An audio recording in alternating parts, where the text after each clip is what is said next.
नाज़रीन हेडलाइन सां ॾिठियूं ब्रेकिंग न्यूज़ आहे। सखर मां सां शेयर कयूं पिया बदमनी केस सिंध पुलिस धाड़ेलनि खिलाफ़ ऑपरेशन बाबत प्लान ते तैयार कयल रिपोर्ट पेश करे छॾी आहे। हटायल SSP Naushahro Feroze Abdul Qayyum Pitafi Sindh high court पहुची वियो आहे। एसएसपी अब्दुल कयूम पिताफ़ी अदालत खे माफ़ी जी दरख़्वास्त ॾींदो। हिकु भेरो ॿी अरमां अहम ख़बर खां आगाह करे रहिया आहियूं। सखर में बदमनी केस सिंध पुलिस धाड़ेलनि खिलाफ़ ऑपरेशन बाबत प्लान ते तैयार कयल रिपोर्ट पेश करे छॾी आहे। हटायल SSP Naushahro Feroze Abdul Qayyum Pitafi Sindh high court पहुची वियो आहे। एसएसपी अब्दुल कयूम पिताफ़ी अदालत के माफ़ी जी दरख्वास्त ॾींदो। वकील जो ये चवण आहे। अवां खे ख़बर ॾियूं पिया सखर मां बदमनी केस सिंध पुलिस धाड़ेलनि खिलाफ़ ऑपरेशन बाबत प्लान ते तैयार कयल रिपोर्ट पेश करे छॾी।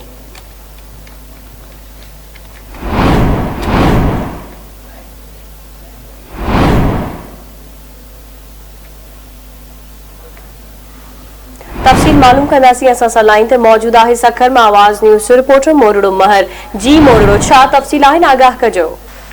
जी बिल्कुल, Sindh high court Sukkur bench जे अदालती हुकुम ते आईजीसन जे तरफ़ां बदमनी केस जे बाबति वस्ताइतो ऐं मुस्तक़िल जेको आहे प्लान बाबति रिपोर्ट जेका आहे पेश करे रही आहे। ऐं उन हवाले सां गुज़िरियल दिहाड़े अदालत जे तरफ़ां एसएसपी कश्मीर एसएसपी नौशेरो फिरोज अब्दुल कयूम पिताफ़ी हटाइण जो हुकुम ॾिनो हो। उन खां पोइ एसएसपी नौशेरो फिरोज अब्दुल कयूम पिताफ़ी अदालत में पहुची आहे।